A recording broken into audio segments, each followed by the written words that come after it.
ऐगिरिनन्दिनि नन्दितमेदिनि विश्वविनोदिनि नन्दिनुते गिरिवरविन्द्यशिरोदिनि वासिनि विष्णुविलासिनि जिष्णुनुते भगवति हेशिति खण्डकुटुम्बिनि भूरि कुटुम्बिनि भूरि कृते जय जय हे महिषासुरमर्दिनि रम्यकपर्दिनि शैलसुते। ఈరోజు అమ్మవారి అవతారం మహిషాసుర మర్దిని. అక్షరరహితంగా ఒక శక్తి బ్రహ్మ విష్ణు మహేశ్వరుల అనంత తేజాన్ని కలిపి ఒక అద్భుత రూపం జన్మించింది.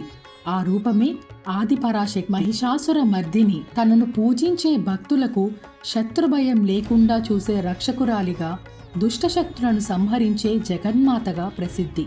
దివ్యశక్తులతో ఉద్భవించిన దుర్గాదేవికి మహిషాసురుడిని సంహరించడానికి దేవతలందరూ తమ తమ శక్తివంతమైన ఆయుధాలను సమర్పిస్తారు.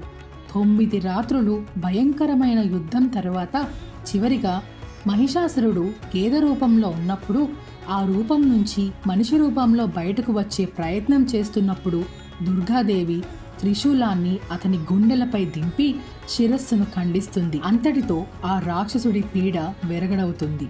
దీంతో లోకంలో శాంతి నెలకొంటుంది. ఈరోజు దుర్గాదేవి అష్టోత్తర శతనామాలు చదువుకుంటే చాలా మంచిది. ప్రత్యేకంగా అమ్మవారికి వడపప్పు పానకం నివేదన చేస్తారు. అమ్మవారి ఆశీర్వాదాలు మన అందరి మీద ఉండాలని కోరుకుంటూ thanks for watching and please subscribe to my channel.